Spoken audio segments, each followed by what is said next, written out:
aquí, en el primer ejercicio que tenemos, si te fijas, es verdad que es un poquito distinto a lo que estamos acostumbrados, porque se supone que, teóricamente, en el libro nosotros estudiamos integrales del tipo de menos infinito más infinito. No hay ninguna integral entre cero y más infinito. Entonces, ¿qué pasa? ¿Es algo que de repente no nos han enseñado o hay trucos? Lo más normal es que haya trucos. Entonces, vamos a plantearlo porque, si te fijas, hay un x cuadrado. Todas las potencias, en este caso es que solamente hay un x cuadrado, pero todas las potencias que aparecen son potencias pares. Y con las potencias pares, si yo tengo una función par, tengo un muy buen comportamiento de la integral. En particular, cuando yo integro en recinto simétrico es dos veces la integral en el recinto entre 0 y un cierto valor. Casualmente, aquí estoy integrando entre 0 y un más infinito. Vamos a ver qué ocurre a priori diciendo, vamos a hacerlo como si esto fuese entre menos infinito y más infinito, que es lo que sabemos hacer. Y entonces, ¿qué recinto me tengo que construir? El recinto de nuestra semicircunferencia. Es decir, aquí vamos a llamar o vamos a tomar la función f de z directamente, que sería, vamos a convertir la función que estamos integrando, pero las x las convertimos en z, es decir, 2 más z al cuadrado y todo eso al cuadrado. Y el recinto, que sería nuestra semicircunferencia, en este caso vamos a suponer que pillamos los ejes de coordenadas, y decimos, bueno, pues cogemos nuestros ejes de coordenadas, y aquí nuestra x y el cerito, y ahora vamos a coger una semicircunferencia de un cierto radio r. Es decir, simplemente cogemos aquí y decimos, pues cojo más o menos y para arriba y para abajo aquí. Y ahora vamos a tener esta orientación para la integración. Tendremos aquí un camino, vamos a llamarlo C1 al segmento horizontal, C2 a la semicircunferencia al arco. Vamos a cogerla de un cierto radio r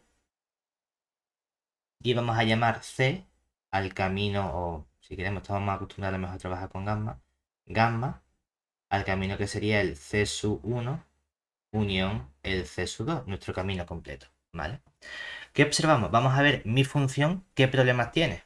Porque mi función no es una función en este caso entera, no es holomorfa en todo el plano complejo. Como tengo un cociente de polinomio, es que el de arriba es constante. Bueno, vale, el polinomio es constante, tengo que ver dónde se anula el polinomio del denominador. Que en este caso el polinomio del denominador se anula en 2 más z cuadrado igual a 0. Que sería en las raíces cuadradas de 2. Que en este caso son sencillos porque las raíces cuadradas de 2 serían el punto raíz de 2 y menos raíz de 2. Bueno, menos raíz de 2i y raíz de 2i. ¿De acuerdo? Pues sería en raíces cuadradas de menos 2. Yo diría, si yo estudio cuando z cuadrado más 2 es igual a 0, es decir, cuando z cuadrado es igual a menos 2, nos quedaría z igual a más menos la raíz de menos 2. Y si queremos lo podemos separar esto rápido sin hacer ese proceso formal y decir esto es más menos, la raíz del menos 1 sería i y la raíz de 2 nos quedaría raíz de 2. Entonces tenemos dos puntos problemáticos. Uno que sería el punto, vamos a ponerlo por aquí, i raíz de 2. Y otro que sería el punto, vamos a ponerle por aquí, menos i raíz de 2. Lo que ocurre es que de los dos polos que tenemos en este caso, solamente hay uno que cae siempre dentro de mi recinto de integración. Decimos siempre, pero bueno, a partir de un radio que sea mayor de raíz de 2, no es que si coges radio 1 no pillas el punto, ya, pero como nuestro planteamiento es hacer entender el radio más infinito, a partir de un cierto instante siempre va a estar dentro, mientras que el de abajo nunca va a estar dentro. Entonces decimos, bueno, pues vamos a aplicar el teorema de los residuos a esta función en este recinto de integración. Es decir, aquí, si aplicamos el teorema de los residuos,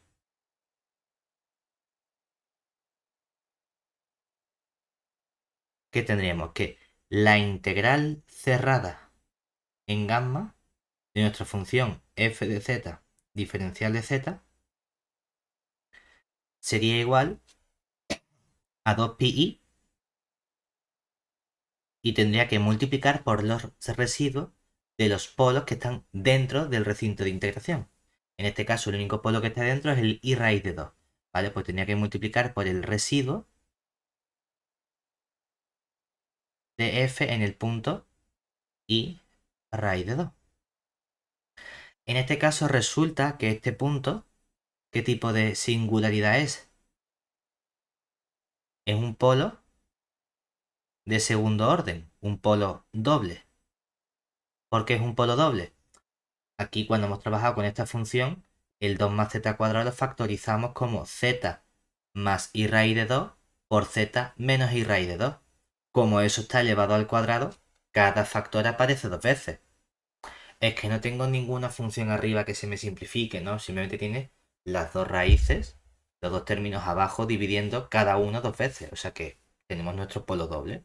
Entonces tenemos que aplicar la fórmula de residuo que sería o para calcular residuo busco el desarrollo de Laurent de nuestra función y veo el coeficiente del término -1, que dice, bueno, a lo mejor nada más que para un residuo, mucha cuenta calcular la serie de Laurent. O utilizamos las fórmulas que hemos visto con el orden, distinguiendo entre si era polo simple o polo de orden mayor. Lo he llamado doble porque en la literatura, igual que se habla de polo simple, hablamos de polo doble, triple, cuádruple, aunque nosotros no le hemos puesto en ningún momento, no lo hemos llamado polo doble, pero bueno, aquí escrito polo doble, simplemente un polo de orden 2. Es cierto que los polos simples, si hemos dicho polo de orden 1, se llama polo simple, pero en teoría no hemos dicho polo de orden 2 se llama polo doble, pero más o menos. Decimos, bueno, ¿cuál es la formulita? Teníamos que sería 2pi y ahora aparece el límite cuando z tiende a nuestro punto, que sería el i raíz de 2. Multiplicamos ahora por un factor que sería orden del polo 2 menos 1 factorial.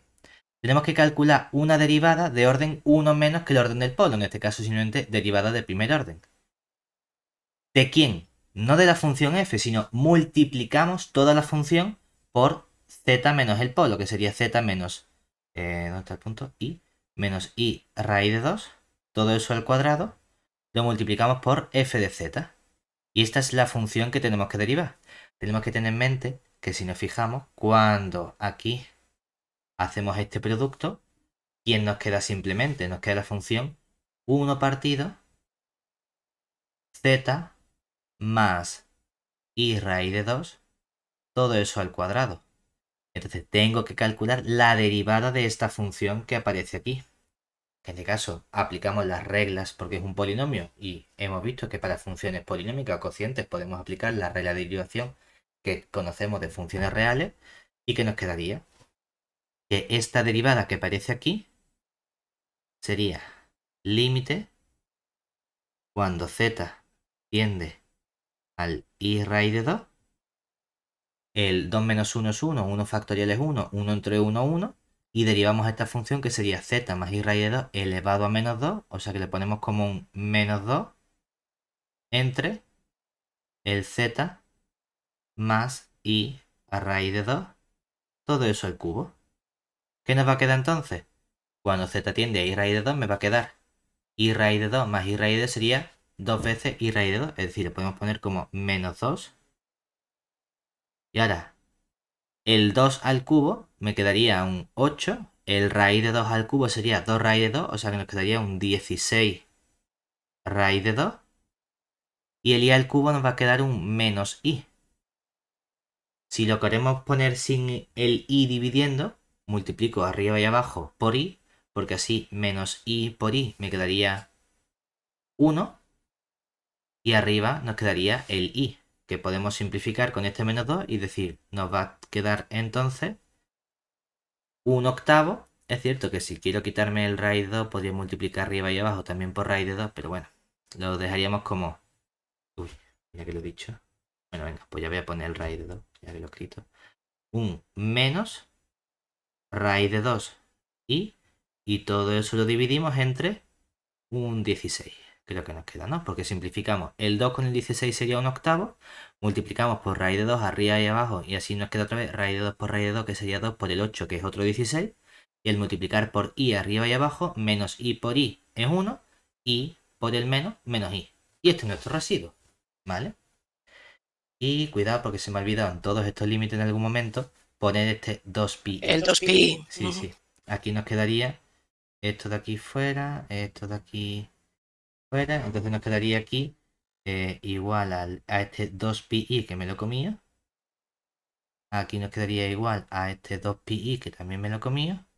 Y entonces todo esto lo multiplicaría por 2pi y así ya me quedaría que la i con la i desaparece y desaparece este menos. El 2 con este 16 se me va y me queda 1/8. Y el pi pues me quedaría raíz de 2/8. Todo eso multiplicado por pi. Vale, ahora sí lo tenemos. Venga. Tenemos por un lado la integral calculada con el teorema de residuos. ¿Vale? Pero no es la integral que yo busco, yo quiero una integral real. Vamos a ver cómo aplicando la definición vamos a llegar en algún momento a esa integral real. Es decir, ahora, por otro lado,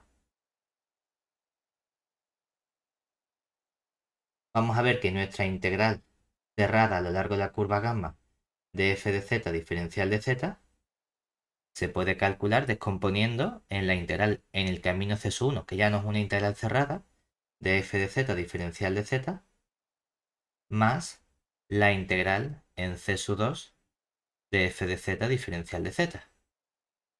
Entonces, vamos a parametrizar cada camino por separado. Vamos a parametrizar cada camino por separado. Si somos muy formales, el camino C1 yo lo puedo parametrizar como todos los números complejos z pertenecientes a C, tales que en el C1 estoy trabajando en el segmento horizontal. Como un segmento horizontal sobre el eje real, simplemente digo, pues mira, aquí vamos a coger que z es un número real x y además el x varía entre menos r y r. Mientras que el camino C2 va a ser un arco de circunferencia donde vamos a tener los z complejos, tales que las circunferencias las podemos parametrizar de forma sencilla con módulo, es decir, radio de la circunferencia que la hemos elegido de radio r, elevado a i por el argumento t, donde ahora este argumento t, como es la semicircunferencia, comienza en t igual a 0, pero llega únicamente hasta el pi. ¿Vale? Es decir, que las parametrizaciones importantes con las que estamos trabajando son z igual a x y z igual a r elevado a t. Con esas dos parametrizaciones vamos a calcular cada una de las integrales a lo largo del camino C1 y C2 como integral compleja de toda la vida. De toda la vida, bueno, de toda la vida de este curso, ¿no? Entonces, calculamos primero quién sería la integral a lo largo de C1 de f de z diferencial de z. Como hemos dicho, en esta parametrización hemos dicho nuestro z es x, lo cual significa que el diferencial de z es simplemente un diferencial de x. A la hora de parametrizar, hemos visto que el parámetro, que en este caso es el parámetro x, varía entre menos r y r.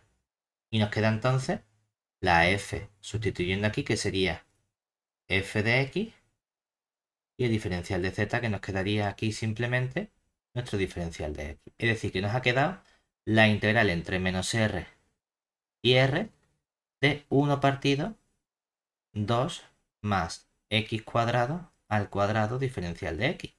Que decimos, esto no suena mucho, esto es justamente la integral casi que queremos calcular. Hay algunas cosas que nos estorban. La r, bueno, es cierto que cuando la r tiende a más infinito va a aparecer ese más infinito, pero no veo el cero, sino que aparecería un menos infinito. Lo que pasa es que podemos observar justamente que la función que tenemos aquí dentro, desde el punto de vista real, tiene un buen comportamiento, en el sentido de que esta función es una función par. Como una función par y estoy integrando un intervalo simétrico, puedo decir que esto es 2 veces la integral entre 0 y r de la función 1 partido 2 más x cuadrado al cuadrado diferencial de x. Ahora sí que lo tenemos. Por otro lado, vamos a estudiar qué ocurre con la integral en c2 de la f de z diferencial de z. Que nos quedaría en esta parametrización la curva z igual a r elevado a t. Entonces el diferencial de z nos quedaría simplemente r por i por elevado a t diferencial de t. Y entonces nos queda la integral entre 0 y pi, nuestra función que sería 1 partido 2 más r cuadrado elevado a t. Todo eso al cuadrado. Y aquí multiplicamos por el diferencial de z que sería r por i por elevado a t diferencial de t. Y lo que vamos a hacer va a ser acotar. Porque nuestro objetivo normalmente es que esta integral tienda a 0. Para quitárnoslo de en medio cuando la r tiende a más infinito. Entonces, en este caso, ¿qué ocurre si acotamos esta integral? Le hacemos otra vez y decimos, oye, cuando yo estudio esto en módulo, en valor absoluto, ¿esto qué sería? Es cierto que sería el módulo de toda esta integral, ¿verdad? Pero ahora podría decir esto es menor o igual, meto el módulo dentro, es decir, me queda como la integral entre 0 y pi, y aquí tendría el módulo de, poner aquí en este cociente, aparecería r por i por elevado a t, todo ello en módulo, y utilizando la desigualdad triangular inversa entre el 2 y el r cuadrado, en algún momento el r cuadrado va a ser mayor que el 2. Por lo tanto, podría tener aquí el módulo y el módulo, y tendría el mayor menos el menor, que sería el r cuadrado elevado a t, elevado a t. Me he puesto un r cuadrado, pero aquí me falta un 2, ¿verdad? 2 t. Aquí tendría el 2, aparece un menos, y todo eso elevado al cuadrado diferencial de t. Lo que obtenemos entonces es que aquí nos queda módulo de r i elevado a t, es simplemente una r. Módulo de r cuadrado elevado a 2t es simplemente un r al cuadrado. Módulo de 2 es simplemente un 2. Todo eso lo elevamos al cuadrado. Entonces esta función ya no depende de t. Como no depende de t, lo puedo sacar fuera de integral y me queda integral entre 0 y pi de diferencial de t, que vale simplemente pi. Y esta integral ahora, que nos ha dado algo que ya no depende de t, cuando tomo límite, cuando la r tiende a más infinito, tiende justamente a 0. O sea que se nos va esa parte. Y la integral de antes, cuando tomaba límite al hacer tender la r a más infinito, nos quedaba 2 veces la integral entre 0 y más infinito de 1 partido 2 más x al cuadrado, todo eso al cuadrado, diferencial de x, que es justamente la integral que estábamos buscando. Si juntamos esas dos cosas, ya nos podemos ir a nuestra integral inicial que estamos estudiando. Es decir, finalmente, lo que nosotros hayamos obtenido es que, por un lado, la integral, si ponemos aquí la integral a lo largo de gamma cerrada de nuestra f de z diferencial de z, ha sido utilizando el teorema de los residuos,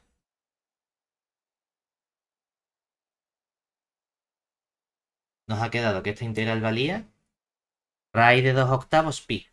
Vale, es decir, nos venimos aquí y decimos, esto valía, vamos a ponerlo incluso en azul, raíz de 2 octavos por pi. utilizando aquí teorema de los residuos. Pero nos hemos venido aquí y hemos utilizado la definición. Y utilizando la definición, ¿qué nos ha quedado?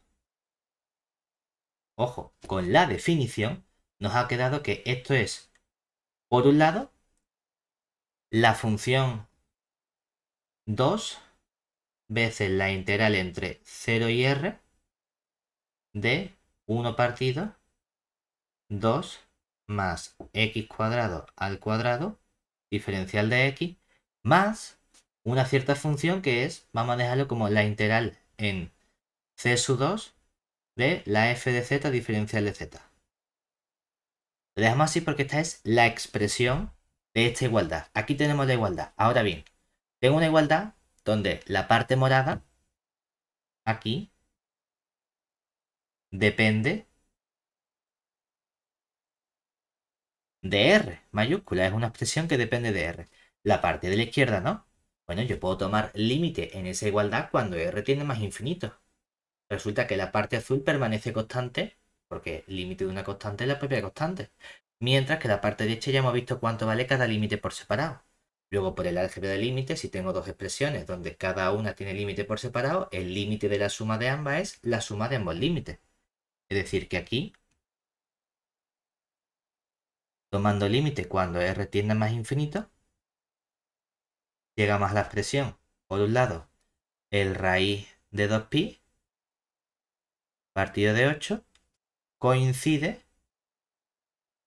con la parte morada que sería 2 veces la integral entre 0 y más infinito de 1 partido 2 más x cuadrado, todo eso al cuadrado, diferencial de x, más un 0. Luego, la integral que a nosotros nos pedían estudiar, que era la integral entre 0 y más infinito de 1 partido 2 más x cuadrado, todo eso al cuadrado, diferencial de x, vale, simplemente tenemos que tener en cuenta este 2, lo pasamos dividiendo y nos quedaría raíz de 2pi partido de 16. Y ya está. Esta es la potencia que tiene el teorema de los residuos. Es cierto que no era uno de los casos, a lo mejor que a nosotros nos aparece en el libro, pero la idea que tiene detrás de estos casos es tratar de buscar que la función es una función par. Entonces puedo eliminarme la otra mitad, por así decirlo. ¿Vale? Venga, vamos al siguiente. A ver qué dice aquí. Dice, determinar todas las funciones analíticas en c menos el 0, tales que en z igual a 0 hay un polo simple igual a 1. Igual a 1 entiendo que el residuo vale 1. Y que satisfacen que módulo de fz es menor que 3 en la región módulo z mayor que 1 y que f de y es igual a 1. Vale. Venga, ideas. ¿Qué se nos ocurre para hacer este ejercicio? Tengo distintas informaciones, ¿no? Distintas condiciones. Función analítica en c menos en 0. Ya veremos cómo jugaremos con eso, pero me dicen que en el 0 hay un polo simple. Nosotros hemos visto que cuando hay polos hay cierta representación de nuestra función, ¿verdad? Es decir, como en z igual a 0 debe haber un polo simple,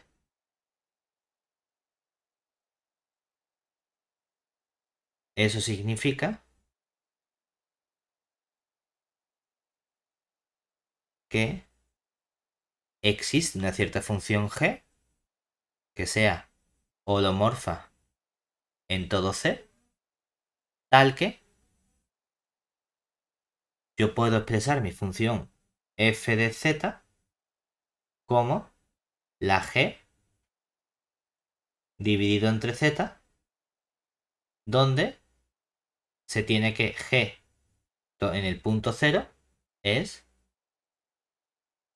distinto de 0, ¿verdad?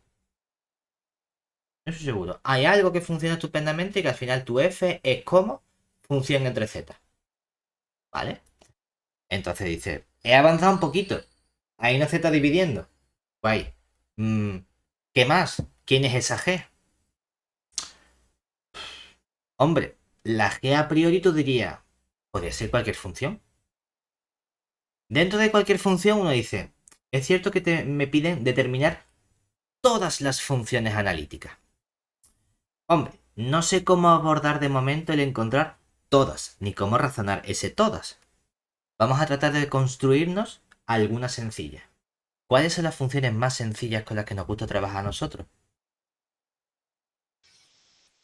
Las polinómicas. Las polinómicas. Entonces, vamos a decir, ¿podría ser g de z un polinomio? Primera idea, ¿no? Dentro de los polinomios vamos a ver cuál es el polinomio más sencillo con el que podemos trabajar. Decimos, ¿vale? Vamos a tratar de jugar con esa información. Hay algo que ya sabemos también nosotros, que es el comportamiento que tiene que tener mi función en ese polo, el residuo, ¿verdad? Entonces, sabemos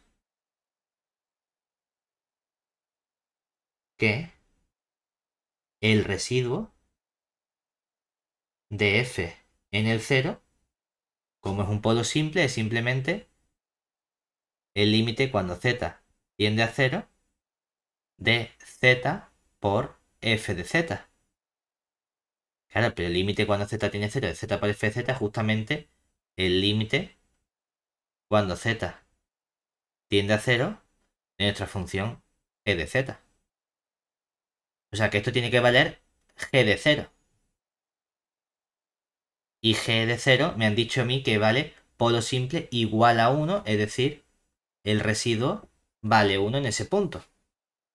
Obviamente, vamos bien porque mi función g verifica que g en el punto 0 es distinto de 0. Vale 1 que es distinto de 0. Guay, hemos obtenido algo que está bien. Decimos, bueno, pues venga, con esta información vamos a ver qué más podemos hacer. Es decir, a ver si puedo encontrarme mi g que sea un polinomio. No sabemos cómo puede ser, pero, oye, veamos si podemos encontrar g de z igual a A por z más b, de modo que verifique las condiciones.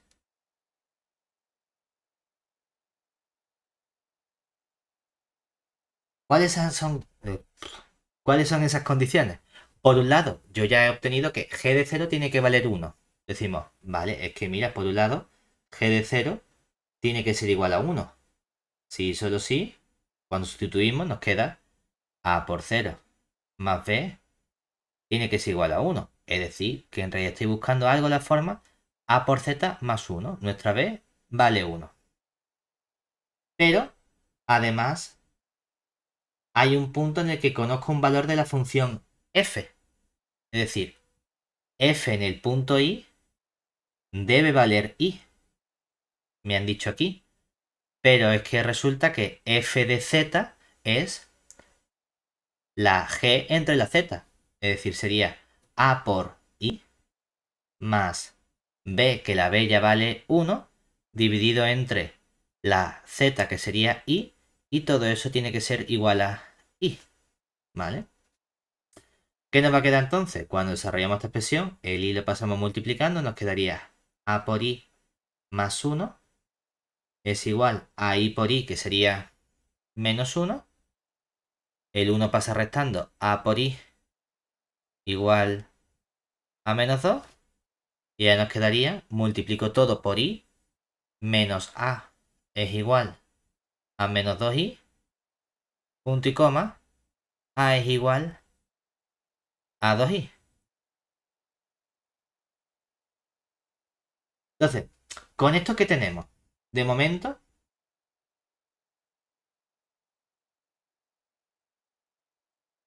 hemos construido una función f de z que es simplemente 2i por z más 1 dividido entre z, tal que, ¿qué verifica esta función?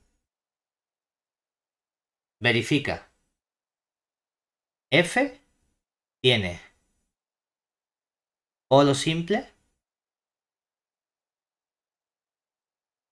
en z igual a 0, con residuo 1. También la hemos construido de modo que F en el punto I vale I. Que podemos comparar diciendo aquí nos queda 2 por I, 2I por I sería menos 2 más 1 sería menos 1 partido por I, multiplico por I arriba y abajo, y por I menos 1, menos con menos, más. Bien, la cosa funciona bien. Pero hay una condición que no hemos tenido en cuenta de momento, ¿verdad? Que sería que el módulo sea menor que 3 cuando el módulo z es mayor que 1. Vamos a estudiarlo, a ver si es verdad. Es decir, me falta comprobar si esta condición de aquí se verifica. Entonces, veamos qué ocurre si módulo de z es mayor que 1. Bueno, pues vamos a estudiar nuestro módulo de f de z. Es que el módulo de f de z sería el módulo de 2iz más 1 entre el módulo de z. Como módulo de z es mayor que 1 y el z está dividiendo, eso significa que 1 entre el módulo de z es menor que 1 entre 1, pero 1 entre 1 vale 1, ¿verdad? O sea que esto sería menor que el módulo de 2iz más 1. Pero ahora podemos decir, bueno, vamos a aplicar la desigualdad triangular. Porque por la desigualdad triangular, ¿qué tendríamos aquí? Tendríamos que esto sería menor que módulo de 2i z más 1, ¿verdad? Y dice, claro, es que entonces aquí lo que nos queda sería 2 veces el módulo de z más 1. Y yo no sé que módulo de z sea menor que 1. Entonces, no me queda exactamente menor que 3. ¿Qué podemos hacer? Vamos a hacer una cosa distinta. En vez de hacer primero acotar abajo y luego desigualdad triangular, vamos a hacerlo al revés. Vamos a utilizar primero desigualdad triangular y luego acotar abajo. A ver si sacamos algo mejor. Es decir, que en lugar de hacer este proceso, vamos a decir, oye, primero aplicamos la desigualdad triangular y entonces nos queda que esto es menor que, ya con el módulo sería, módulo de 2 y z sería 2 veces módulo de z más módulo de 1 que es 1 y todo eso lo dividimos entre el módulo de z por la desigualdad triangular. Pero es que esto es igual a módulo de z entre módulo de z nos quedaría 2 más 1 partido el módulo de z. Anda, mira, ahora sí, porque resulta que en el 1 partido por z eso es menor que 1 entre 1, que vale 1. Entonces nos queda menor que 2 más 1, que sería 3. Anda. Pues justamente nos acabamos de construir una función que es analítica en todo el plano complejo menos en el punto cero, donde ese problema que tiene en el punto cero es justamente un polo simple que tiene residuo 1 y sí que verifica que el módulo de z es menor que 3 cuando z sea mayor que 1 y además en el punto i toma el valor i. Pero hemos construido una función y a mí me dice haya todas las funciones. ¿Qué hacemos ahora? ¿Cómo podemos ver cuáles son todas las funciones que hay?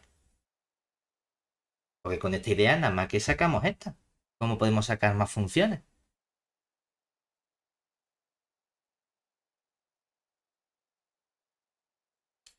¿Qué haríamos ahora?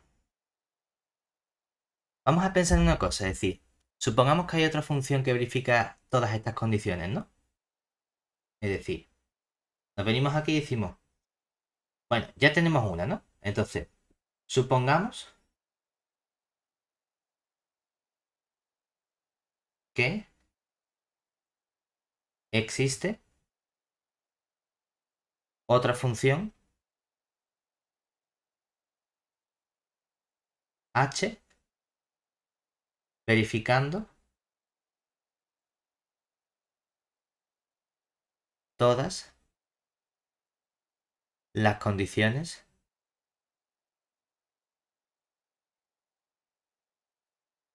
anteriores. Y consideremos la función, vamos a llamarla f mayúscula de z, que va a ser nuestra f de z que nos hemos construido menos esta h de z. Es decir, va a ser simplemente el 2iz más 1 dividido entre z y le restamos esta función h de z. ¿De acuerdo? Entonces, ¿qué ocurre con esta función?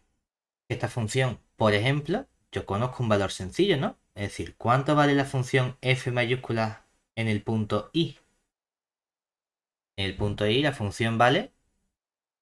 Tiene que valer 0 porque las dos tienen que valer. Exactamente, o sea que ya conozco un valor, ¿no? Hay un punto en el que la función vale 0. 1. Hay un punto en el que las dos funciones son iguales. ¿Son las dos funciones iguales siempre? Es decir, ¿es mi función f idénticamente nula? Porque realmente lo que estoy diciendo, tengo por un lado la función f mayúscula y tengo por otro lado la función idénticamente 0, que es una función que es holomorfa en todo el plano complejo, ¿verdad? Entonces puedo decir, ¿cuándo son las dos funciones idénticamente nulas? Tengo que estudiar. Realmente aquí mi idea es aplicar o intentar aplicar el principio de identidad. Porque si resulta que en el conjunto en el que estamos trabajando es que el conjunto es el formado únicamente por el punto i, ¿verdad? Es decir, por pensarlo aquí, lo que acabamos de hacer es tener dos funciones, es decir, ahora mismo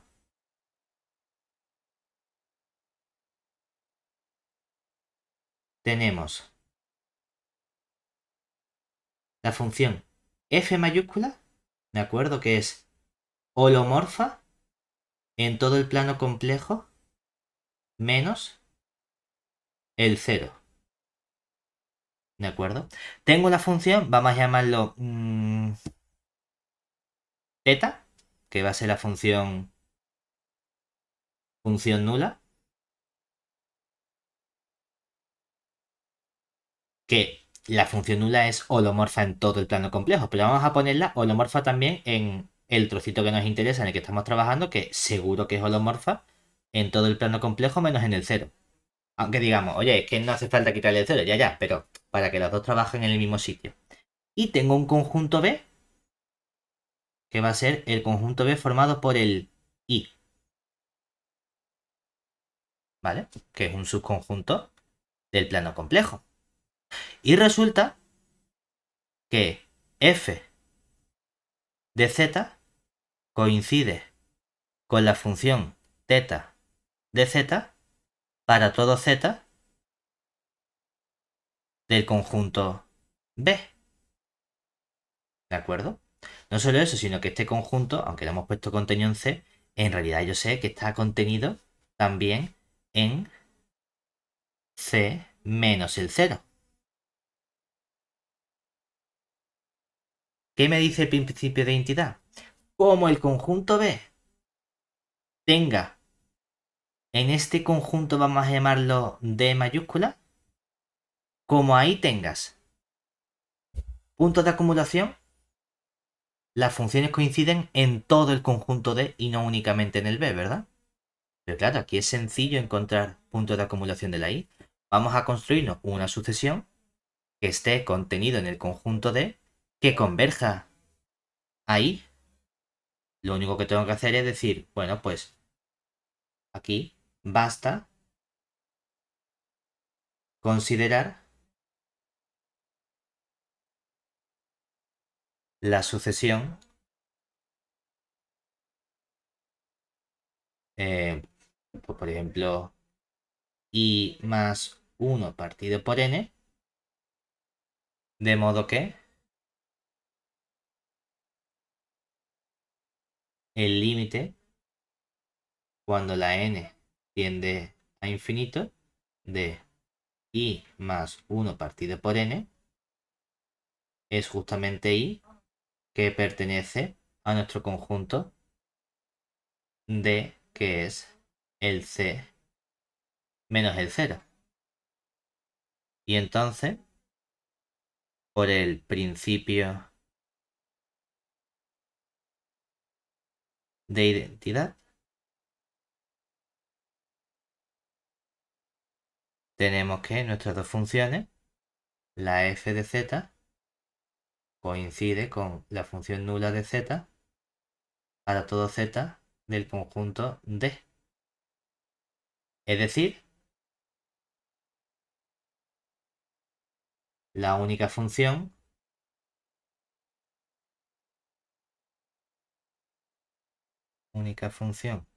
del enunciado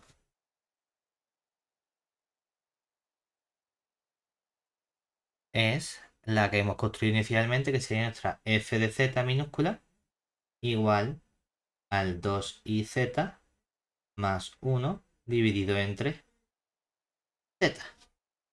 ¿Vale? Es decir, que en verdad nada más que teníamos una función, pero tenemos que justificarlo. Siempre tratamos de construir las cosas de la forma más sencilla, es decir, pensando en las funciones elementales, polinomias, es decir, voy a tratar de buscar un seno, una exponencial compleja. No, vamos a intentar buscar algo sencillo que sea un polinomio, a ver si me salen las cosas bien y a ver si a partir de ahí luego puedo razonar con las cosas teóricas que tenemos, las herramientas para justificar que es la única que hay. ¿Vale? Venga, siguiente. Vale, tenemos ahora series de potencias y me piden estudiar los dominios de convergencia. Entonces, en el primero tenemos una serie de potencias centrada en z0 igual a menos 1 menos i con los coeficientes a sub n. Fíjate que aquí si empiezan en el 0 son 1 más 1 partido por n. Lo cual significa que no está bien escrito, debería ser desde n igual a 1 porque no tiene sentido 1 entre 0. ¿Vale? Para todo n mayor o igual que 1. Luego, si nosotros aplicamos la fórmula de radios de Hadamard, tenemos que 1 partido nuestro radio es igual al límite superior cuando n tiende a infinito de la raíz enésima del módulo de los a sub n, que en este caso es simplemente el límite normal cuando n tiende a infinito de la raíz enésima de 1 más 1 partido por n. Que lo queremos escribir esta expresión como raíz enésima de n más 1 partido por n. Perfecto, porque entonces tenemos arriba raíz enésima de un polinomio, abajo raíz enésima de otro polinomio y raíz enésima de cualquier polinomio siempre tiende a 1. Por lo tanto tendría límite de 1 entre 1 que nos quedaría 1. Lo cual significa entonces que el radio de convergencia es también 1. Y me piden el dominio, que el dominio es el abierto. Es decir, el dominio de convergencia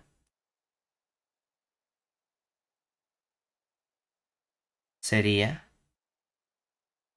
el conjunto D, que es simplemente la bola abierta, o disco, depende de cómo lo queramos poner, de centro el Z0 y radio R.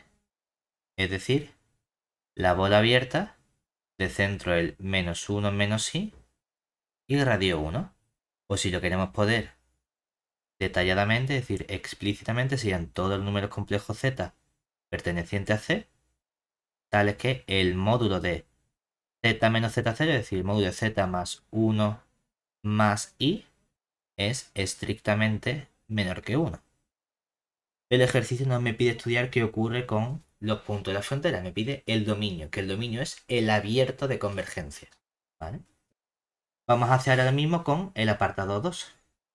Vuelve a ver, aquí no hay un fallo porque 0 factorial sí está bien definido, 0 factorial es 1. El problema aquí es que era 1 partido por n y 1 partido por 0 no está definido. Ahora sí una erratilla que han tenido ahí.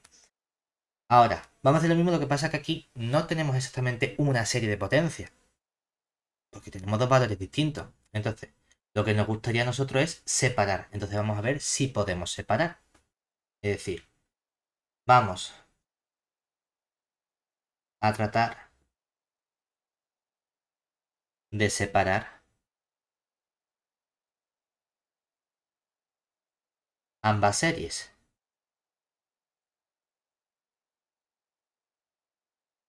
Para lo cual consideramos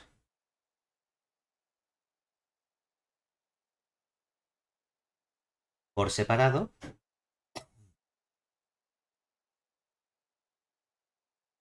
por un lado vamos a coger el sumatorio o la serie desde n igual a 0 hasta infinito de el z menos i elevado a n partido n factorial. Aquí vamos a tener una serie de potencias que está centrada en el punto z0 igual a i y cuyos coeficientes son a sub n igual a 1 partido n factorial. Realmente aquí es que sabemos directamente cuál es esta serie de potencias, pero bueno, vamos a estudiarlo utilizando únicamente la fórmula de Hadamard si queremos. Es decir, diríamos, bueno, aquí calculamos quién sería 1 partido del radio en nuestro límite superior cuando la n tiende a infinito de la raíz enésima del módulo de a sub n. Nos quedaría en este caso simplemente el límite cuando la n tiende a infinito de la raíz o de 1 partido, vamos a poner ya la raíz enésima de n factorial. Vamos a tomar logaritmos en ambos lados porque así nos queda 1 partido logaritmo, bueno, logaritmo de 1 partido por r sería el logaritmo de 1 que 0 menos el logaritmo de r, es decir, vamos a dejar el menos porque luego a la derecha nos queda también que aquí tendría límite cuando n tiende a infinito, tendríamos logaritmo de 1 que es 0 menos el logaritmo de esta expresión, pero claro, el logaritmo de esta expresión, el menos con el menos se me cancela y nos va a quedar entonces el logaritmo de raíz enésima, que es una n sale dividiendo fuera el logaritmo y arriba nos queda el logaritmo de n factorial, que sería cuando hacemos logaritmo de n factorial, esto lo podemos descomponer en una suma, es decir, lo mismo que el logaritmo de 1 más vamos sumando hasta el logaritmo de n. El tema es que estos límites ya sabemos calcularlos de funciones de una variable 1. Utilizamos el criterio de Stokes. Es decir, que cuando aquí decimos o aquí aplicamos Stokes, ¿qué nos queda este límite? Nos quedaría el límite cuando la n tiende a infinito. Sería el término n más 1 ésimo, le restamos el término n ésimo, entonces arriba nos va a quedar simplemente el logaritmo de n más 1 y el resto de términos se me cancelan, dividido entre abajo n más 1 menos n nos quedaría 1. Este límite tiende a más infinito.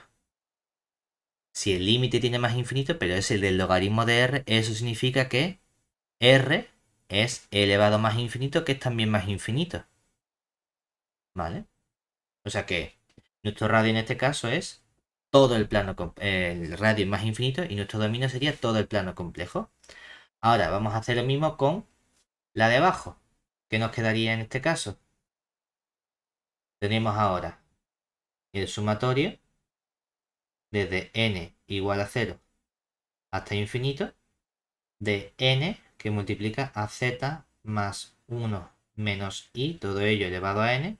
Aquí tenemos una serie de potencias que está centrada en el punto i menos 1 y de coeficientes a sub n que son n.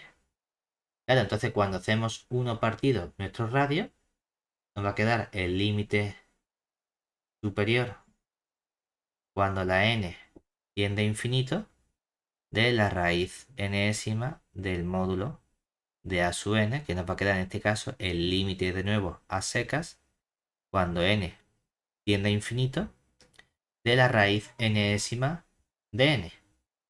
que raíz enésima de cualquier polinomio tiende a 1 y por lo tanto nuestro radio también vale 1.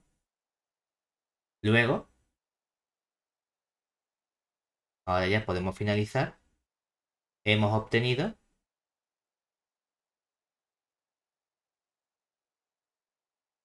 que el sumatorio desde n igual a 1 hasta infinito de z menos, perdón, de z abajo, de z igual a n igual a 0 y el z menos i elevado a n partido n factorial converge en el disco D, que sería el disco centrado en el i de radio más infinito, es decir, en este caso en todo el plano complejo, mientras que el sumatorio desde n igual a 0 hasta infinito de n z más 1 menos i elevado a n converge en el disco, vamos a llamar a este disco D sub 1 y a este D sub 2, que sería el disco centrado, ahora lo he puesto como disco en vez de como bola, disco centrado en el punto i menos 1 de radio 1. Luego, la serie original converge en D, que sería D sub 1 intersección con D sub 2. En este caso, como D sub 1 es todo el plano complejo, nos queda que simplemente el dominio D sub 2, es decir, el disco abierto de centro I-1 y radio 1. ¿Vale? Y ya lo tenemos. Únicamente nos piden el abierto y ya está. Venga, a ver qué más tenemos por aquí. Nos piden calcular estas dos integrales que se parecen mucho. Tenemos por un lado la de coseno de z cuadrado entre z y aquí la de coseno de z cuadrado entre z cuadrado. Y me lo piden a lo largo de la circunferencia unidad, que es elevado a t. Entonces queremos estudiar qué pasa con esta función de aquí. Decimos, bueno, ya me han dado la función directamente tal cual. La pregunta es, ¿la función coseno de z qué comportamiento tiene? Porque recordemos qué ocurre con el coseno de z cuadrado, que el coseno complejo, por definición, es la función elevado a i, en este caso z cuadrado, más elevado a i con un menos z cuadrado, todo eso dividido entre 2. Estas dos funciones no presentan ningún problema o no tienen ningún polo dentro de la circunferencia unidad, ¿verdad? Entonces decimos, bueno, pues resulta que esta función es holomorfa en todo el plano complejo, ¿cierto? No hay ningún problema. Dice, pues mira, es que entonces el único problema que tengo yo en estas integrales son el z y el z cuadrado. Vamos a ver qué ocurre. Porque resulta que en el apartado i, usando la fórmula integral de Cauchy, tenemos que la integral cerrada a lo largo de nuestra circunferencia gamma, la función coseno de z cuadrado partido por z, diferencial de z va a ser simplemente 2pi por lo que vale esa función, vamos a llamar a esta función f de z, lo que vale f en el punto 0, que es donde está dando problema la función z de abajo. Y entonces nos va a quedar simplemente que el coseno de 0 es 1, nos queda 2pi. O sea que esto es así sencillo. Porque es cierto que hay problemas. La función completa, coseno de z cuadrado partido por z, no es holomorfa en todo el plano complejo. No puedo decir automáticamente por el teorema de Cauchy eso 0. No, porque hay un punto en el que falla. Pero solo hay un punto. Y además solo aparece una vez. Justamente está puesto para aplicar directamente nuestra fórmula integral de Cauchy. Realmente también podríamos haberlo hecho con residuos. Ha dicho, vamos a coger la función completa coseno de z cuadrado partido por z. Tiene un polo en el z igual a 0 y además un polo simple. Entonces, pues la fórmula, el teorema de residuo sería 2pi por el residuo.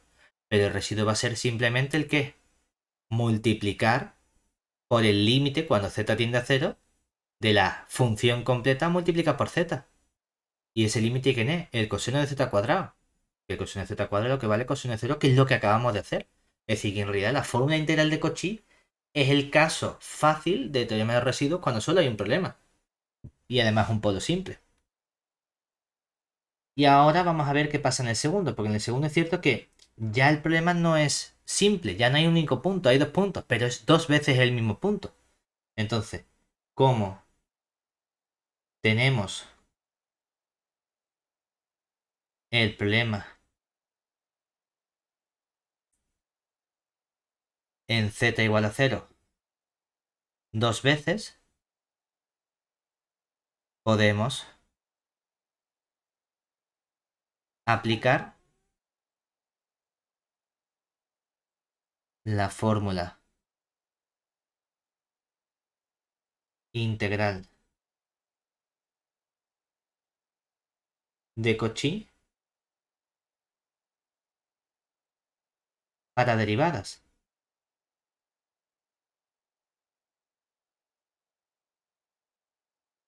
Que realmente es aplicar el teorema de residuo, pero con un polo de orden 2. Entonces lo que decimos, bueno, pues vamos a tener que nuestra integral cerrada a lo largo de gamma de la función coseno de z cuadrado partido de z cuadrado diferencial de z nos va a quedar 2pi por, y ahora aparece la derivada en el punto 0 y tenemos que dividir entre, dividir y multiplicar. Como siempre le pongo al otro lado, y la sub en el partido en factorial igual a eso, o sea que está dividiendo. 1 factor. ¿Vale? Exactamente. Esto es igual a 2pi abajo. Entonces aquí nos va a quedar que esto sería 2pi. La derivada de coseno de z cuadrado sería 2z por coseno de z, es decir, nos va a quedar, si derivo el coseno, sería el menos seno de 0 multiplicado por derivada de z cuadrado, que sería 2 por 0, y nos va a quedar simplemente 0, en este caso. ¿Vale?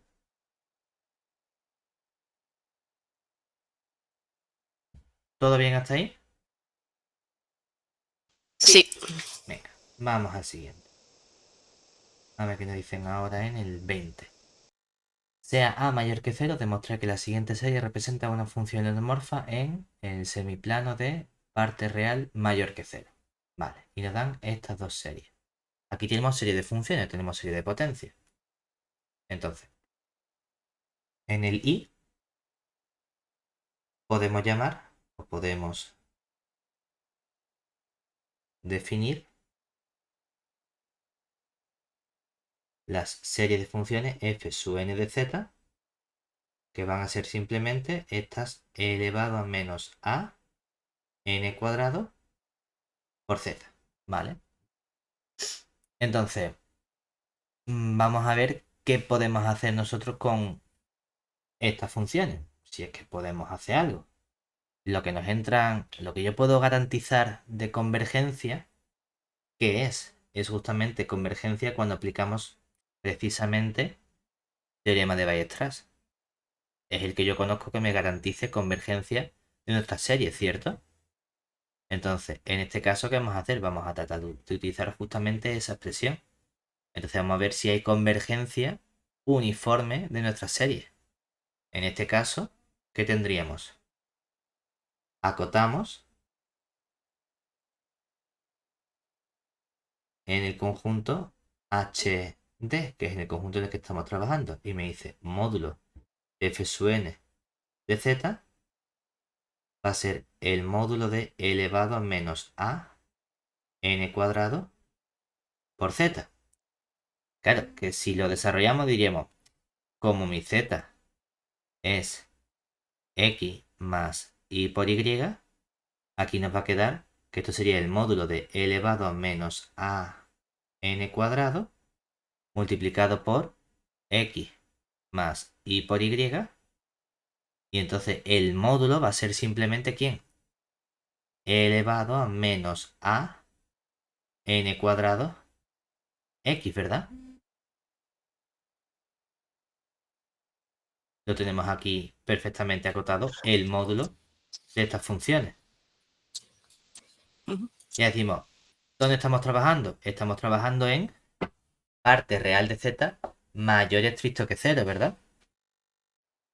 Lo cual significa que esto lo puedo acotar por ¿quién? Puedo decir que esto es menor que como la parte real, que sería la x, ¿verdad?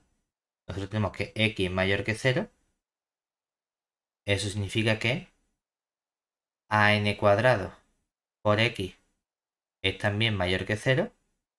Entonces nos significa que menos an cuadrado x es menor que 0. Y al tomar exponencial, como la exponencial es creciente, e elevado a menos a n cuadrado x es menor que 1. O sea que todo esto nos queda menor que 1. Ahora, como todo esto es menor que 1, ¿qué tenemos también? El problema es que cuando yo estudio, y estos son los coeficientes, vamos a llamarlo a su n, ¿verdad? ¿Qué ocurre con el sumatorio cuando n o la suma de n igual a 1 hasta infinito de estos a su n?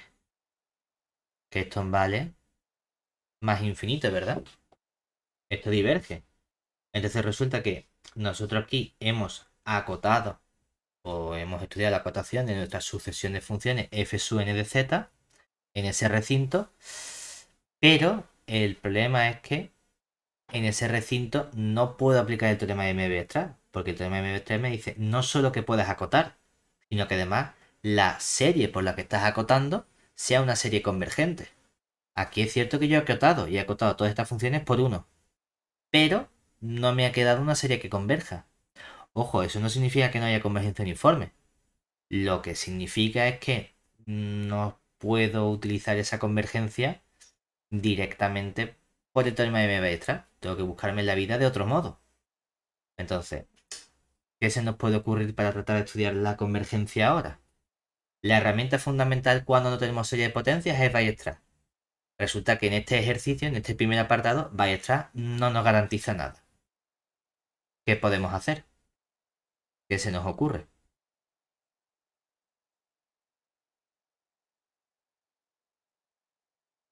Si es que hay algo que podamos hacer. A lo mejor no hay nada que podamos hacer, hombre. Uno pensaría, algo debería haber por ahí. Algo deberíamos poder intentar dar de algún modo. No lo sé.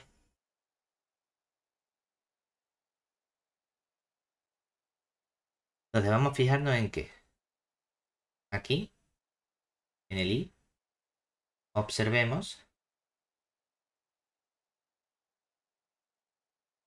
que vamos a analizar el comportamiento que tiene esta función. Es decir, este sumatorio desde n igual a 1 de infinito de e elevado a menos a n cuadrado z. Entonces decimos, a mí no me gusta trabajar con, a lo mejor con estas exponenciales aquí. Yo podría tratar de hacer un cambio de variable. Entonces, bueno, y si hago un cambio de variable, ¿qué pasa? Es decir, cuando hacemos un cambio de variable diríamos, ¿qué ocurre si yo hago el cambio de variable? Omega es igual a, vamos a poner, por ejemplo, elevado a z, o vamos a decir mejor, vamos a poner elevado a z, sí, venga, omega es elevado a menos z, ¿de acuerdo? Es decir, vamos quitando lo que nos estorba. Pues claro, en ese caso en realidad lo que aquí tenemos es que esto sería el sumatorio desde n igual a 1 hasta infinito. ¿De quién? Este elevado a menos a n cuadrado es elevado a z y todo ello elevado a menos a n cuadrado. Si lo que estoy haciendo es jugar con elevado a z y llamarlo... bueno, vamos a cambiar los signos, vamos a poner aquí esto positivo y abajo el menos. Es decir, aquí tengo el menos z y aquí tengo todo eso elevado a n cuadrado. Lo que nos quedaría entonces sería el sumatorio Omega. desde n igual a 1 hasta infinito de omega elevado a n cuadrado. ¿Vale? Vamos, que incluso podría haber dicho, mira, no me gusta tener esta a aquí, voy a meter la a aquí dentro en este cambio, para que aquí me quede a. Y entonces, ¿qué me queda? Omega elevado a n cuadrado, ¿verdad? Ahora, he cambiado también las regiones, es lo que hay que tener en cuenta. Ya no estoy trabajando en ese conjunto HD, sino que ahora trabajo en otro conjunto. ¿Cómo se ve modificado el conjunto? Es decir, además, yo tengo que estudiar qué ocurre con esta relación que teníamos aquí, ¿verdad? Pues claro, omega es elevado a menos z por a. Que eso sería, si llamo z a x más y por y, nos quedaría elevado a menos x por a por elevado a menos, y aquí tendríamos x por, perdón, y por a por i. Y lo que yo tenía es que estaba trabajando con todos los números complejos z, tales que parte real de z es mayor que 0. Entonces ahora vamos a hacer el cambio de variable correspondiente. Es decir, el conjunto HD, que eran todos los z pertenecientes, vamos a poner aquí, pertenecientes a C, tales que parte real de z es mayor que 0. Ahora, ¿cómo se transforma? Hay que cambiar todas estas expresiones también. Entonces, ¿cómo quedan las expresiones? Fíjate que de aquí lo que tendríamos es que este omega, ¿quién va a ser ahora? Tendríamos todos los z, que no van a ser todos z, van a ser todos los omega de nuestro c. ¿Dónde? ¿Cuál va a ser la relación? El x lo tengo que sacar de esta expresión, ¿verdad? Sí. Entonces, cuando lo sacamos, uno diría, bueno, es que al final esta x de aquí, ¿quién es?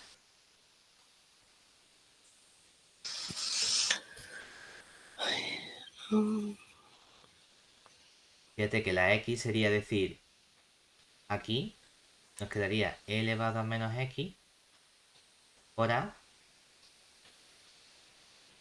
multiplica a este e elevado a menos ia, que lo puedo expresar como el coseno de ia menos i por el seno de ya, ¿verdad?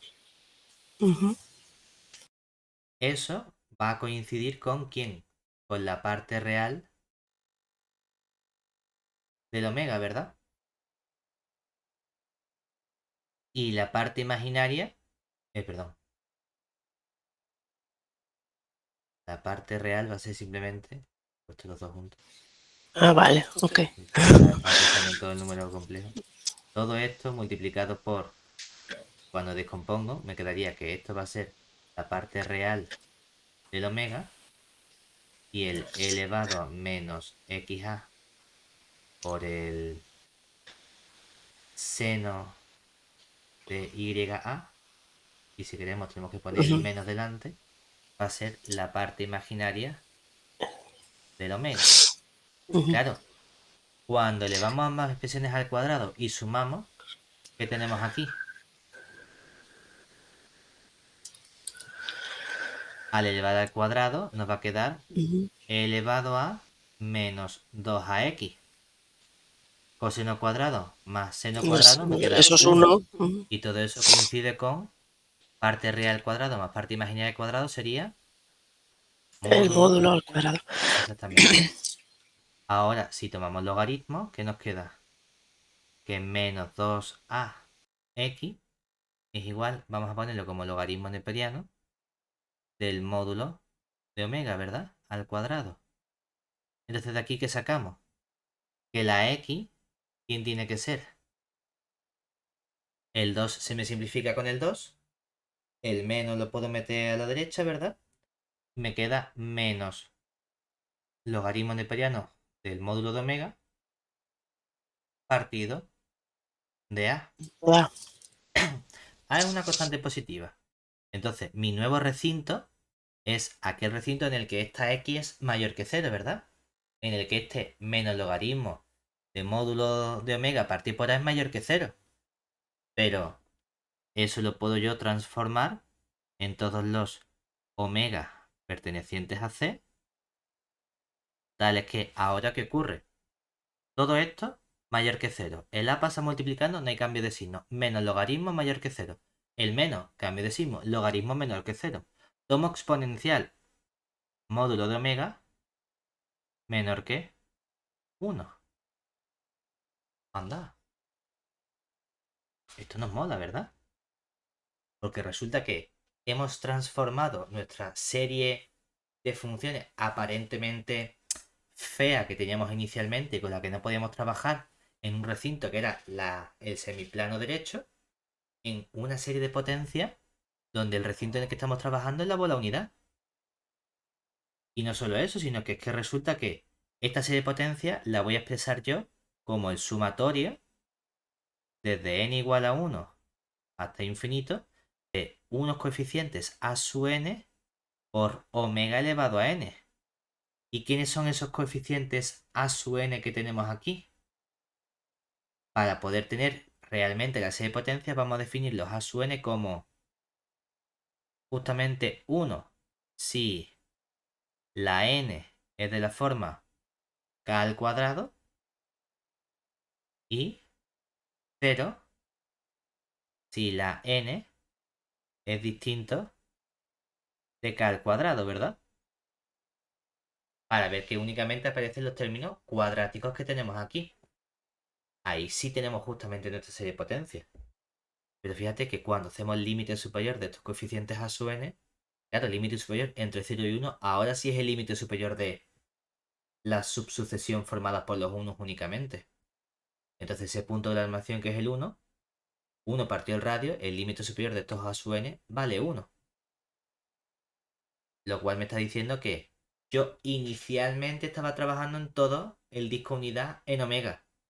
Como el radio es 1 y tengo una serie de potencia centrada en el 0, hay convergencia en todo el conjunto que es ese disco. Es decir, que independientemente de este conjunto, cuando analizamos esta serie, resulta que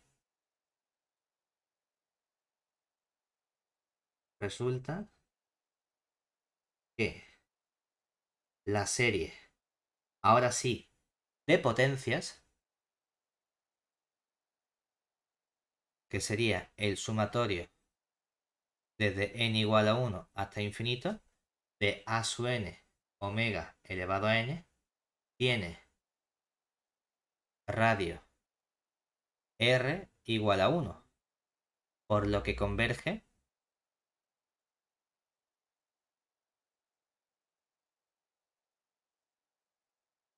en el disco, en este caso está centrada en el 0, y de radio 1, ¿verdad?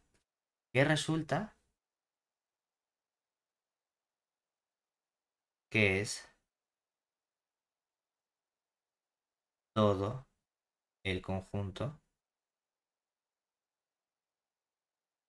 donde nos definían la serie. No solo eso, sino que como serie de potencia sabemos que son derivables e integrables con el mismo radio de convergencia. Cosa que a lo mejor no sabíamos con serie de funciones, pero sí con serie de potencia. Es decir, además,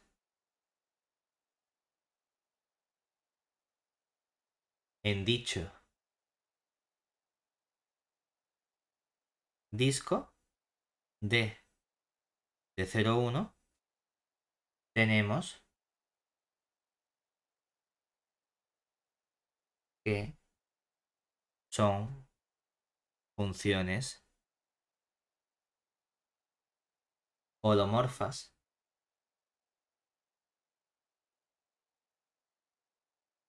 y además si queremos podríamos intentar sumarlas si a lo mejor no fuese tan fea la expresión, pero lo importante es que son funciones holomorfas, es decir, que este sumatorio desde n igual a 1 hasta infinito de a sub n omega elevado a n es una cierta función, vamos a llamarlo f mayúscula de omega, que es holomorfa en todo el disco de centro 0 y radio 1. Por lo tanto, cuando deshacemos el cambio, es que son las mismas funciones salvo un cambio de variable. Por lo tanto, si llamamos f gorrito de z a la función que se obtiene al hacer la suma deshaciendo el cambio de variable, que sería sumatorio de n igual a 1 hasta infinito de e elevado a menos a n cuadrado z, estas son holomorfas en el recinto deshaciendo el cambio de variable, que ya no es este disco unidad, sino el conjunto HD que nos habían dado inicialmente. Y esto era justamente lo que queríamos probar en este primer apartado. De entrada, siempre vamos a tratar de decir, ¿no es una serie de potencia? Weierstrass. ¿No me sirve Weierstrass? Vamos a recular a ver qué tenemos que hacer para llevarlo a algo con lo que sí sepa trabajar. Y lo único lo que sí sé trabajar es o definición, que vamos a intentar no tener que usar casi nunca la definición directamente, sino vamos a ver si con algún tipo de cambio puedo llevármelo a una serie de potencia o algo que se maneje mejor. ¿De acuerdo? Y ahora vamos a hacer el segundo apartado, que en el segundo apartado tenemos un a más n al cuadrado por ahí. Eso me va a simplificar muchísimo las expresiones, porque ahora el problema de antes era que con el z o el menos an cuadrado, es cierto que me quitaba la exponencial, pero me quedaba un 1. Ese 1 no era una serie convergente. Entonces, en el apartado II tampoco tenemos una serie de potencias, tenemos una serie de funciones. Entonces, mi estrategia es la misma. Va a extraer, a ver qué pasa. Entonces, en el II comenzamos acotando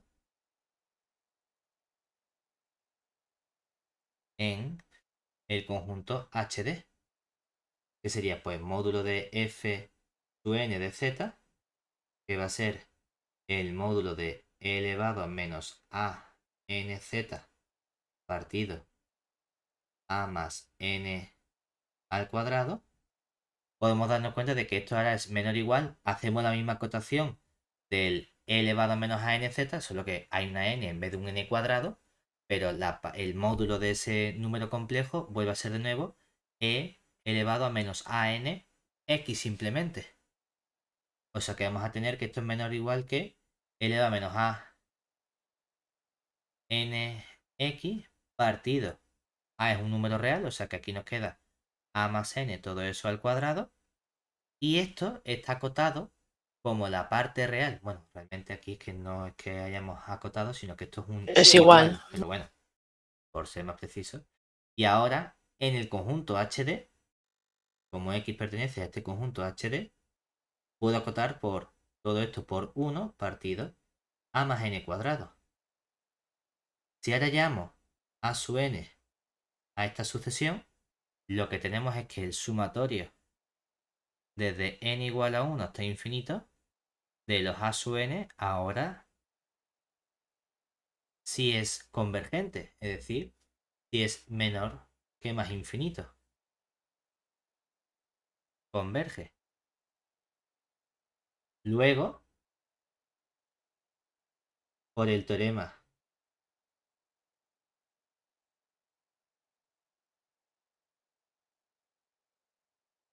y luego el teorema de Weierstrass nos garantiza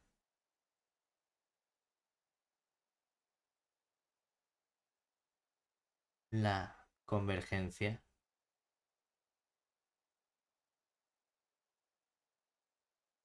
absoluta y uniforme en todo el conjunto H sub D. ¿De acuerdo? Aquí sí podemos utilizar justamente la herramienta potente con la que estamos trabajando, que es el teorema de Weierstrass. En el de antes hemos tenido que hacer algún cambio para poder trabajar con ella, ¿vale? Pero una vez que tenemos eso, ya no hay ningún problema. Tenemos justamente que hay convergencia absoluta y vamos a tener que efectivamente representar una función holomorfa. Ahora, hay que tener en cuenta que técnicamente para estudiarse una función holomorfa no debemos estudiar la serie formada por la sucesión de funciones, sino por sus derivadas. Es decir, yo tendría que derivar la serie correspondiente. Claro, ten en cuenta que cuando derivamos, es decir, ya sabemos que convergencia. Ahora, y en el II, para ver si la serie converge a una función holomorfa, debemos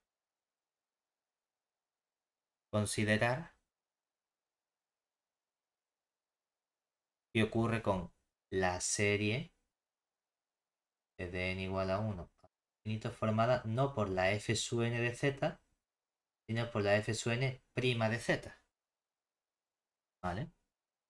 Cuando derivamos, ¿qué ocurre? Claro que al derivar nos va a quedar el sumatorio desde n igual a 1 hasta infinito de, derivamos aquí, nos queda menos a por n elevado a menos a n z y todo eso dividido entre a más n, todo ello al cuadrado, ¿vale? ¿Qué ocurre ahora? El problema va a ser igual que teníamos en el apartado I. Es decir, que cuando yo tomo el módulo de eso y acoto, me queda a por n entre a más n cuadrado. Y eso no va a ser una función o una serie donde pueda aplicar el criterio MEVA extra. Porque la serie que me queda de n partido n cuadrado se comporta como 1 partido por n, por lo tanto es divergente. Lo cual significa que para estudiar si esa serie converge tengo que hacer el mismo cambio que he hecho antes. Es decir, aquí volvemos a decir, vamos a tomar omega como e elevado a menos z. Entonces aquí nos queda un sumatorio desde n igual a 1 hasta infinito. La diferencia es que como ahora ya no tengo el n cuadrado, me va a quedar simplemente como como coeficiente un menos a n partido a más n, todo eso al cuadrado, que multiplica a omega elevado a n. Y estos van a ser nuestros coeficientes, vamos a llamarlo ahora b sub n. ¿De acuerdo? ¿Qué ocurre? Con este cambio que hemos hecho, esto sería para todo omega que yo coja, de nuevo el cambio es el mismo. Como el cambio es el mismo, sigo trabajando en todo el disco de centro 0 y radio 1, ¿verdad? Y esta serie de potencias, ¿qué le ocurre? Que vuelve a converger en todo mi disco de centro 0 y radio 1. Por lo tanto, como vuelve a converger, tenemos efectivamente que define una función holomorfa en el recinto en el que estamos trabajando. Pero es cierto que para estudiar la convergencia de la serie sí hemos podido aplicar Weierstrass. Para poder decir que es una función holomorfa, tenemos que estudiar la serie de las derivadas. Si la serie derivada le pudiese aplicar Weierstrass también, estupendo, hemos terminado. Pero es que no le podía aplicar Weierstrass. Ah, vale, entonces tengo que irme a estudiar qué ocurre con la serie derivada directamente. ¿Vale? Y lo tenemos ya todo hecho. Que también podía haberlo hecho directamente con mi serie original. Es decir, también aquí podríamos haber estudiado directamente. Una vez que hemos hecho el cambio es el mismo en los dos. La serie que sería nuestro sumatorio desde n igual a 1 hasta infinito del e elevado a menos a n z, todo ello dividido entre a más n al cuadrado. Vamos a hacer el cambio omega igual a elevado a menos z y nos queda el sumatorio desde n igual a 1 hasta infinito de de omega o de 1 partido a más n cuadrado por el omega elevado a n. Y esto es una función holomorfa en todo nuestro disco de centro 0 y radio 1.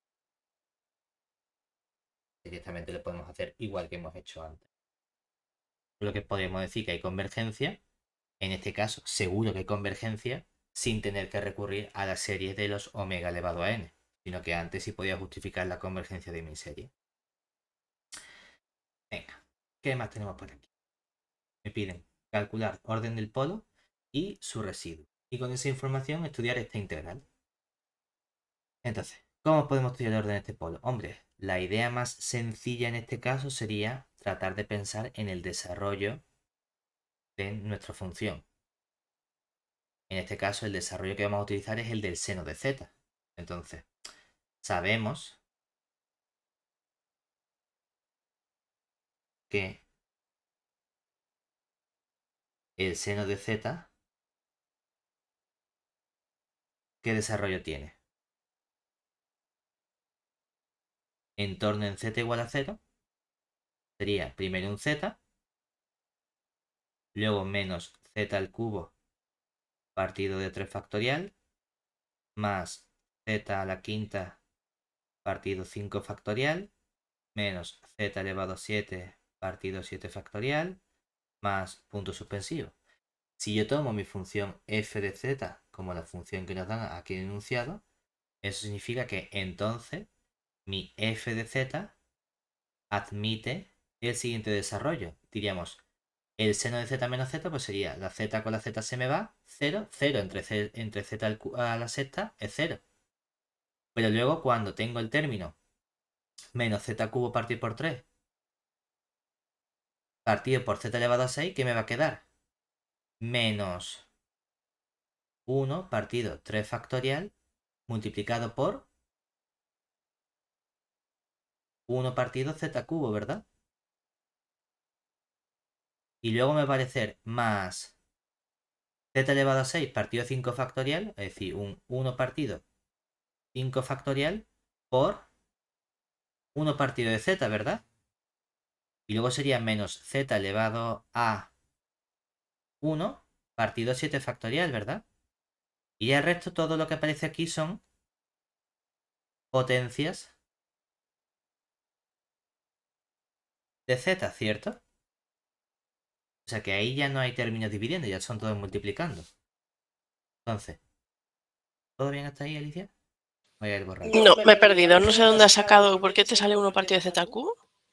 Ah, porque en este desarrollo piensa que aquí hay un z elevado a 6 dividiendo, ¿verdad? Ah, Entonces hombre, sí, decimos, claro. a todo este Vale. desarrollo le resto z.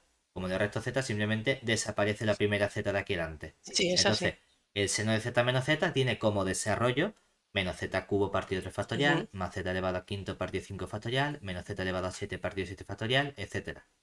Todo eso lo voy a dividir entre 6, entre z elevado a 6. Entonces, el z al cubo me queda 1 entre z al cubo. El z a la quinta, con el z elevado a 6 dividiendo, me queda 1 partido por z. Pero no le tienes que restar el, pero no le tienes que restar el z. Ahí es donde me he perdido yo. No, ya se se lo restaba. Simplemente lo que estamos haciendo aquí es decir... Ah, claro, solo se lo restas en el primero, Claro, vale, es sí. decir, aquí Ya, claro, no es claro. que solo se lo reste el primero, se lo resto todo, pero Claro, se claro. me cancela con el primero. Es decir, que Sí, me sí, queda se cancela con el primero los seno otros. de z menos z sería menos z al cubo partido 3 factorial más z a la quinta Sí, sí, partido claro, 5 claro, por factorial supuesto. menos z elevado a 7 partido 7 factorial más punto suspensivo. Y ahora toda esta expresión ya decimos, pues la dividimos entre z elevado a Z al 6. sexto. Entonces toda esta expresión la divido entre z elevado a 6. Sí, vale, vale, vale. Entonces, este es el desarrollo de Laurent de mi función f en torno al 0. Vamos a buscar cuál es la potencia de z dividiendo que tiene mayor exponente. En este caso es un z al cubo, ¿verdad? Como es un z al cubo, eso significa que este z al cubo me indica el orden Ujú. del polo. Pero recuerda que el residuo es siempre el coeficiente del término Del 1 partido de z. partido de Z. En Ujú. este caso, el término 1 partido por z, que sí que aparece, tiene como coeficiente un 1 partido 5 factorial. Entonces este es el residuo de f en z igual a 0. Ujú. O sea que así es fácil calcular el residuo, ¿verdad? Sí. En este caso hubiese sido, o esto ha sido mucho más sencillo que coger esta función y hacer, como es un polo de orden 3, teníamos que multiplicar todo esto por z al cubo, lo cual me quedaría seno de z menos z partido z cubo, y eso derivarlo dos veces. ¡Ah, puf! Y luego a todo eso hacer el límite en z igual a 0. Debería salirme al final un 1 partido 5 factorial. Vale, sí, pero no lo creemos y sin embargo con el desarrollo en Seileuren ha sido inmediato. Entonces, hay veces que el desarrollo nos puede venir muy bien y hay veces que hacerlo con la fórmula de límite nos puede venir muy bien. Todo depende de dónde hagamos menos cuentas o dónde nos resulte más sencillo. No solo eso, sino que automáticamente, como conozco el residuo, puedo calcular fácilmente esta integral, ¿verdad? Porque aquí simplemente aplicamos el teorema de los residuos.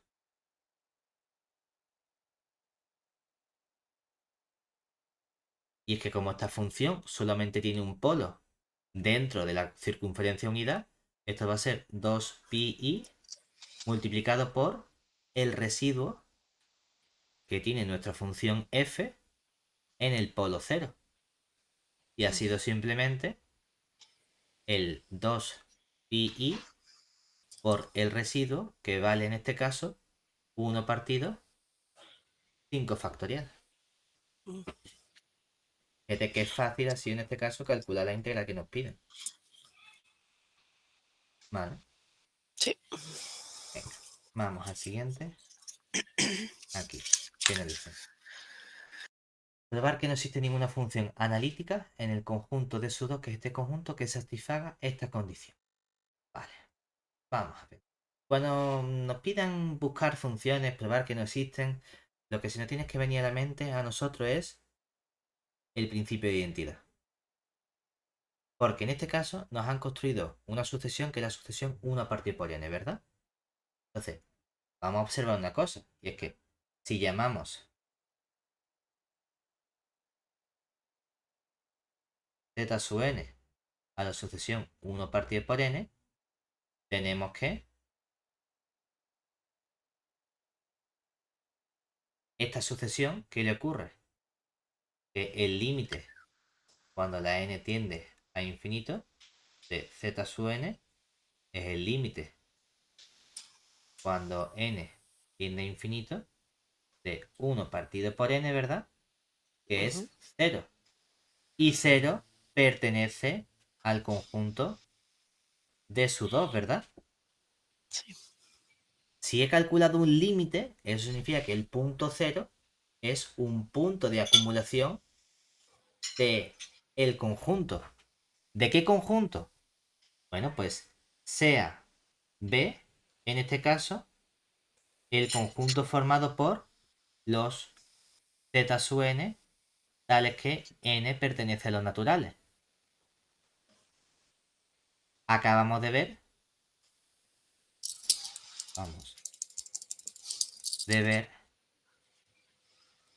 que el conjunto z sub n tiene un punto de acumulación que es b', o bueno, acabamos de ver que el 0 pertenece a los puntos de acumulación del conjunto B, ¿verdad? Pero también está en el conjunto de su 2. Y la función f de z coincide con quién.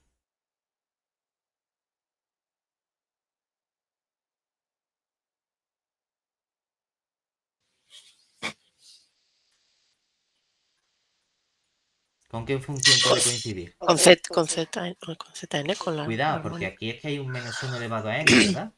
Ah, vale. Entonces, si lo pensamos en pares e impares, yo puedo decir, vamos a separar este conjunto en dos conjuntos. Esta función coincide con la función 1, donde para todo z perteneciente a b sub 1, que van a ser, lo vamos a definir nosotros como los z sub 2n, ¿vale?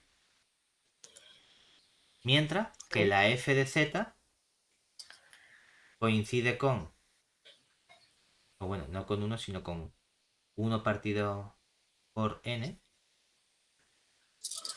y aquí con menos 1 Menos 1. partido por n, ¿vale? Bueno, vamos a hacerlo ya desde el principio. Vamos a poner aquí los dos conjuntos separados para que no haya errores. Entonces, aquí llamamos B sub 1 va a ser el conjunto de los puntos Z pertenecientes a C, tales que Z es de la forma 1 partido 2n, con n perteneciente a los naturales.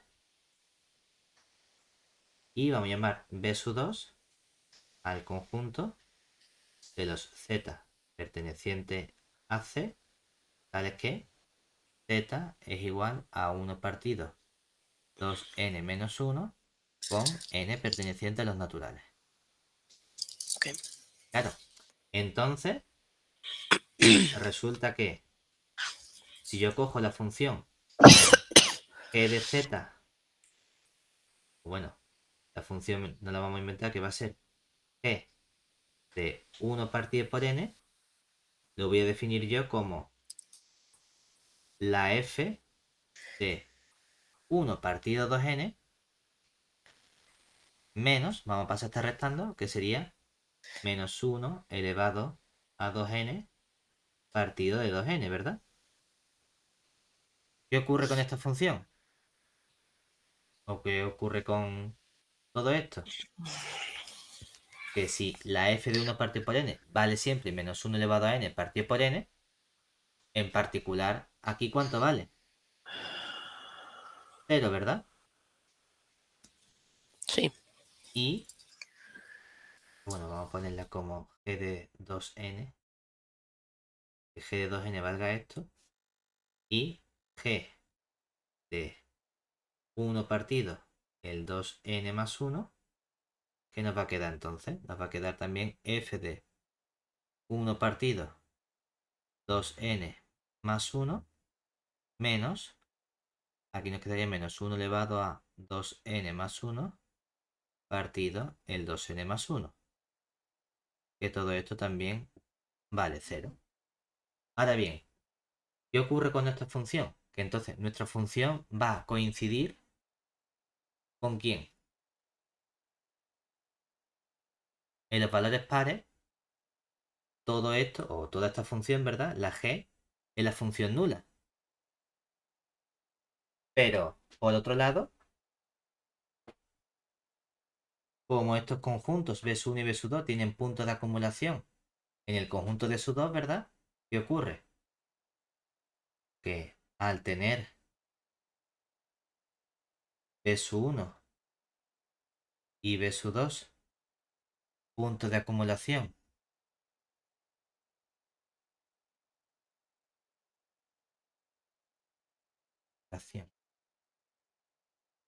en D sub 2, podemos usar el principio de identidad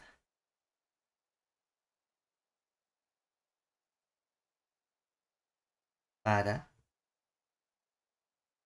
ver que la función g de z es no solo 0 en este conjunto B sub 1 unión B sub 2, sino que es 0 para todo z. ¿De qué conjunto? Del conjunto, ¿dónde está? De sub 2. ¿De acuerdo? ¿Hasta ahí bien? Sí. Pero, ¿por qué esto me va a dar problemas? Porque entonces, sin embargo, tendríamos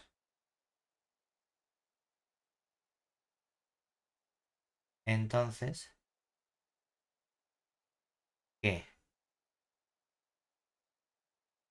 si yo cojo un z perteneciente al conjunto B sub 1, mi f de z, ¿quién es?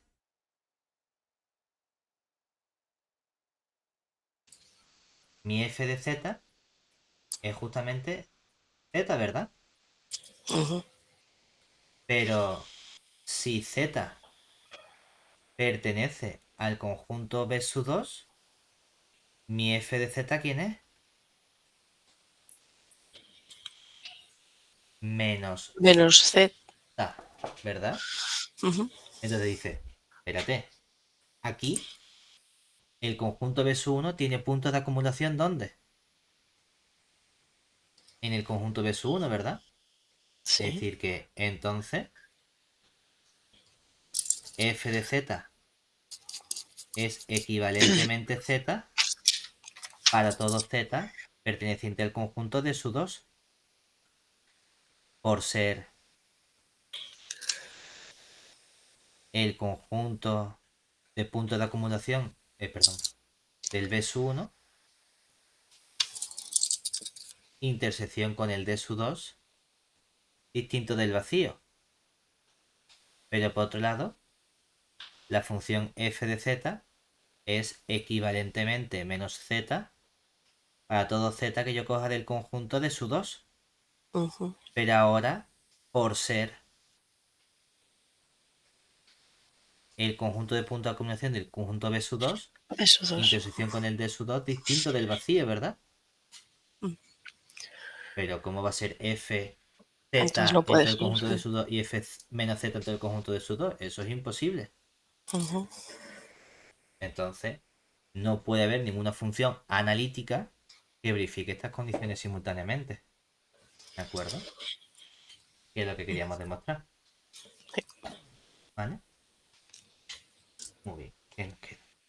Queda este de aquí. Sean omega k la raíz séptima de la unidad. Probar que para m natural se verifica esta igualdad. Vale. Entonces me dicen que queremos tomar estos exponentes. Hombre, hay una parte inmediata y es que de forma trivial,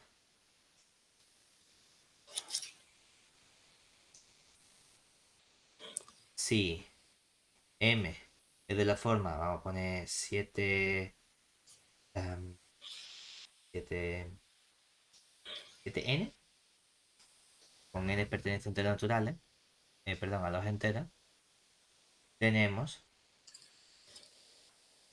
que, claro, ¿cuánto vale omega k elevado a m? Sería omega k elevado a 7n. Pero eso sería elevado a 2 pi k i partido de 7 multiplicado por 7n. Nos quedaría entonces e elevado a 2pi i por k por n, ¿verdad? Ujú. Pero elevado a 2pi i, ¿cuánto vale? 1, ¿verdad? Uno, sí, 1 puede ser elevado a danza. k por n vale 1. Y esto es sea cual sea el n entero que nosotros cojamos, ¿cierto? Luego, ¿qué ocurre con un séptimo por el sumatorio desde k igual a 1 hasta 7 de los omega k elevado a m? Que esto vale un séptimo por el sumatorio desde k igual a 1 hasta 7 de 1. Y si sumo 1 7 veces, nos queda 7. 7 entre 7, 1 para todo m, que se la forma 7n, con n perteneciente a los enteros, ¿verdad? Y ya tenemos claro que si es múltiplo de 7, pues automáticamente esta suma vale 1. ¿Estáis bien? Sí. Ahora, ¿qué ocurre si m no es múltiplo de 7? Sin embargo,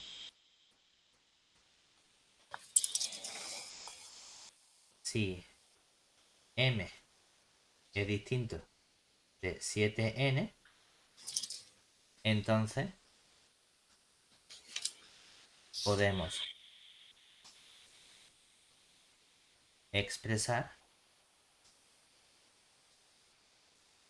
a poner el m como 7n más un cierto m sub 0, donde el m sub 0 puede tomar un valor 1, 2, 3, 4, Hasta 6. 5 o 6, y el n es un cierto natural. Claro, entonces, ¿qué ocurre? Que cuando nosotros estudiamos ahora el omega k elevado a m, nos va a quedar el omega k elevado al 7n más m sub 0. Hombre, esto no es otra cosa que el omega k elevado a 7n por el omega Por. k elevado al m sub 0. Ya hemos visto que este omega k elevado a 7n, ¿cuánto vale? Toma el 1. valor 1. O sea que nos va a quedar simplemente omega k elevado a m sub 0. ¿Y esto quién sería? Sería el e elevado a 2 pi k i partido de 7 por un cierto m sub 0, ¿verdad? Decimos, pero ¿qué ocurre con este valor?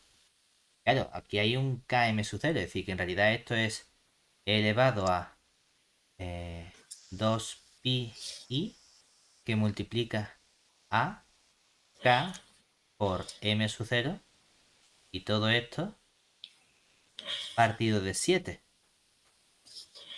¿vale? Entonces,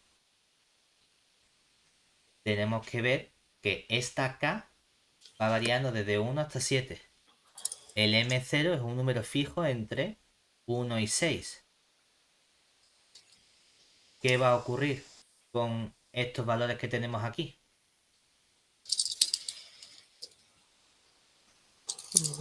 Porque nosotros sí sabemos, es decir, lo que sabemos seguro, lo que sabemos es que el sumatorio desde k igual a 1 hasta infinito de los WK, eso suma 0. Pues hasta 7, las raíces suman 0, ¿vale? Sí. Entonces, ¿cómo podemos justificar que si lo elevo ahora esos m sub 0 también suman 0? Eso es porque resulta que, observemos, que lo que vamos a ver es que hay una biyección entre los WK y los WK elevado a M0. Es decir, que si yo defino la aplicación phi, que va de el conjunto, vamos a llamarlo, no sé, raíces séptimas de 1 al conjunto raíces séptimas de 1, de modo que a cada WK le hace corresponder un cierto WK M sub 0. Esta aplicación es una aplicación biyectiva. ¿De acuerdo?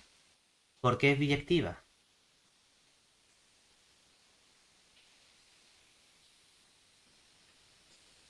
La sobreactividad la vamos a tener por construcción.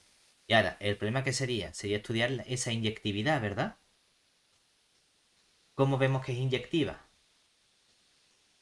Para la inyectividad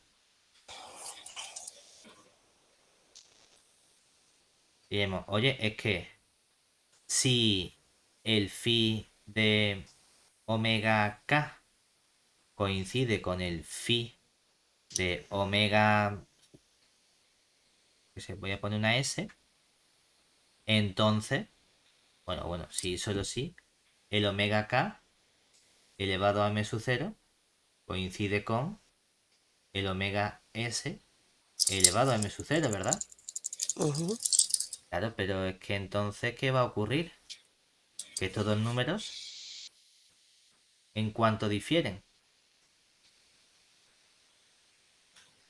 Recuerda que dos números, Dos pica. exactamente, si lo tengo así escrito, el módulo es el mismo, ¿no? Porque son las raíces Ujú. de la unidad.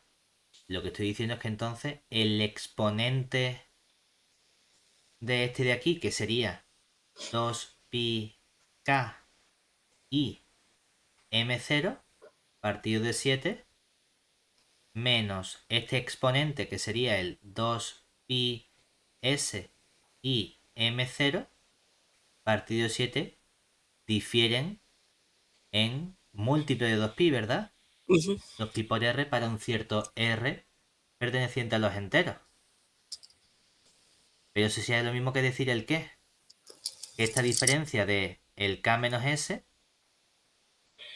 si saco factor común, ¿verdad? Me quedaría k menos s que multiplica al 2pi i, bueno, aquí falta una i, 2pi i por m0 partido de 7, ¿cierto? Ujú. Y entonces fíjate que se nos va el 2pi i, 2pi i, y lo que estoy diciendo es que este m0 es un múltiplo de 7, ¿verdad? Es 7r. Y m0 no Ok. puede ser 7r, ¿verdad? Porque justamente en este caso estamos en el caso en el que el m0 era algo que no es múltiplo de 7, ¿cierto? Ujú. Entonces, ¿cómo tenemos una aplicación biyectiva? ¿Qué ocurre? Debido a la biyectividad,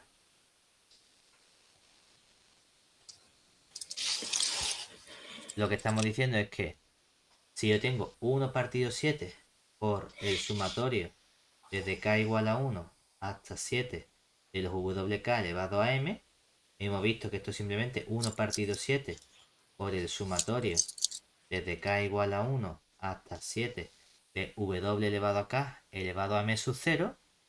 Y esto es simplemente sumar en otro orden las raíces séptimas de la unidad, ¿verdad? Aquí estamos sumando en otro orden las WK. Pero sabemos que la suma es conmutativa. Si la suma es conmutativa, me da igual en qué orden sume todas estas raíces. Y como la suma es conmutativa, por ser la suma conmutativa,